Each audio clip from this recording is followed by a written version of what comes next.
താണിക്കുടം ക്ഷേത്രത്തിലേക്ക് പുറപ്പെട്ടപ്പോഴാണ് വണ്ടി ഒന്ന് ജസ്റ്റ് കേടായത്. അപ്പോൾ വർക്ക്ഷോപ്പിലേക്ക് പോവാണ്. വണ്ടിയിൽ ടയറിന് തീരെ എയറില്ല. അപ്പോൾ ഞാൻ ഈ ഹൈവേയുടെ സൈഡിൽ മലനിരകൾ കണ്ടപ്പോൾ ജസ്റ്റ് ഒന്ന് ക്യാമറ ഓണാക്കിയതാണ്. വയനാട് ദുരന്തത്തിന് ശേഷം എനിക്ക് ഇതുപോലുള്ള സ്ഥലങ്ങൾ കാണുമ്പോൾ നെഞ്ചിന് എന്താ ഒരു വിങ്ങലാണ്. നമ്മുടെ കുതിരാൻ തുരങ്കത്തിലേക്ക് പോകുന്ന ഹൈവേ ആണ്. അതിൻ്റെ സൈഡിൽ ഇങ്ങനെ മഴയൊക്കെ കഴിഞ്ഞപ്പോൾ ആ ഒരു മലനിരകൾ പച്ച പിടിച്ചിങ്ങനെ നിൽക്കുകയാണ്. അങ്ങനെ ചേട്ടൻ്റെ വണ്ടി എയറൊക്കെ അടിച്ച് സെറ്റാക്കി ഞങ്ങൾ തിരിച്ച് പോവുകയാണ്. താണിക്കുടം ക്ഷേത്രം ലക്ഷ്യമാക്കിയിട്ട് അങ്ങനെ പോവുകയാണ്. അപ്പോൾ മുടിക്കൂട് സെൻറ്ററിൽ നമ്മൾ ഇങ്ങോട്ട് വരുമ്പോൾ ഒരു ആക്സിഡൻറ്റ് കണ്ടായിരുന്നു. ഒരു വലിയ ലോറി ഫ്രണ്ടൊക്കെ ആകെ ഡാമേജ് ആയിട്ട് കിടക്കുന്നുണ്ട്. നല്ല തെങ്ങും തോപ്പും മഞ്ഞും ഒക്കെ കണ്ടപ്പോൾ വീണ്ടും എൻ്റെ ക്യാമറ ഞാനൊന്ന് ഓണാക്കി. അങ്ങനെ മുടിക്കൂട് സെൻറ്റർ എത്താറായി.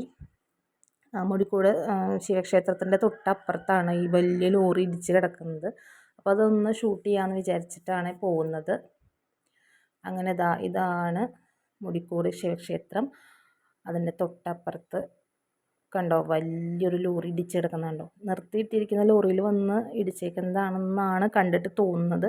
ഇത് ഹൈവേയിൽ ജസ്റ്റ് പണി നടന്നുകൊണ്ടിരിക്കുകയാണ്. ഇവിടെ നിന്ന് അപ്പുറത്തേക്ക് കിടക്കാനായിട്ടൊരു പാലം പണി നടന്നുകൊണ്ടിരിക്കുകയാണ്. അപ്പോൾ നമ്മൾ പോകുന്നത് സബ് റോട്ടിൽ കൂടെയാണ്. അപ്പം സൈക്കിൾ കൊണ്ടുപോകുന്നവരും ടു വീലർ കൊണ്ടുപോകുന്നവരൊക്കെ വളരെ കെയർഫുൾ ആയിരിക്കണം. കാരണം കണ്ടോ വലിയ വണ്ടികളൊക്കെ ഇങ്ങോട്ട് ഇറങ്ങി വരികയാണ്. വണ്ടി വരുന്ന കാണുമ്പോൾ തന്നെ നമുക്ക് പേടിയാവും. സത്യം പറഞ്ഞാൽ ഇതിലൂടെ പോകാനായിട്ട് എനിക്ക് ചെറിയൊരു പേടിയുണ്ട്.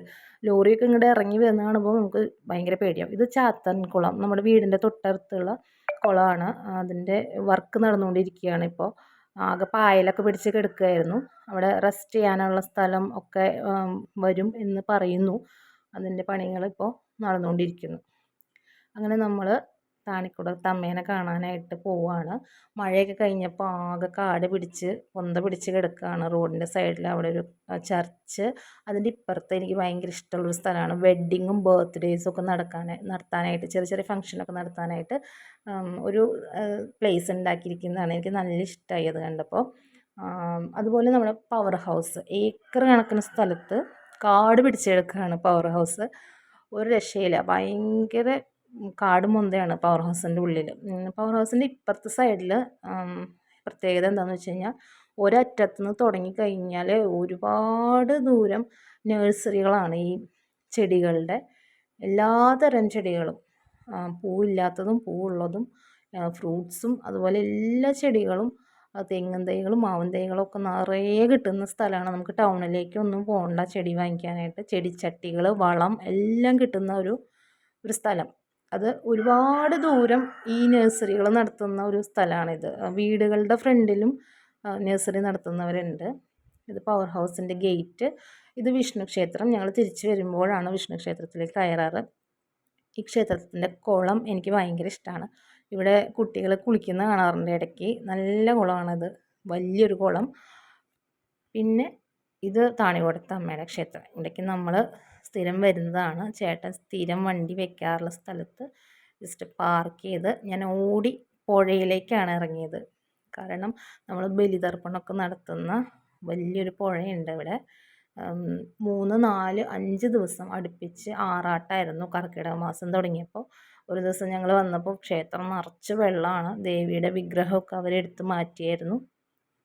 തൊട്ടപ്പുറത്ത് കാടാണ്, നിറച്ച് മയിലുകളുടെ ഒച്ചയാണ് ഇവിടെ വരുമ്പോൾ. നിറച്ച് പ്രാവുകളും എല്ലാം ഉണ്ട് ക്ഷേത്രത്തിൽ. അങ്ങനെ അമ്മേനെ തൊഴുത് പുറത്തിറങ്ങി അയ്യപ്പന് എള്ളുതിരി കത്തിക്കുകയാണ് ചേട്ടൻ. ഇത് ക്ഷേത്രക്കുളം. ഇതൊക്കെ നിറഞ്ഞ് കവിഞ്ഞ് കിടക്കുമായിരുന്നു ആ ഒരു മഴയുള്ള സമയത്ത്.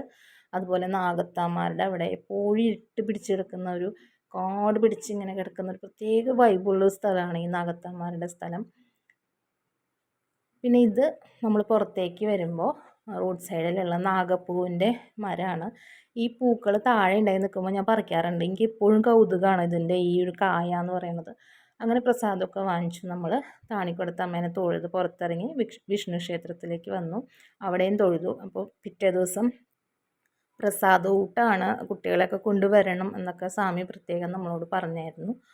അങ്ങനെ ഞങ്ങൾ തിരിച്ച് വരികയാണ്. മഴയൊക്കെ പെയ്തതിന് ശേഷം ആകെ കാട് പിടിച്ച് പച്ച പിടിച്ച് കിടക്കുകയാണ് റോഡിൻ്റെ 2 സൈഡും.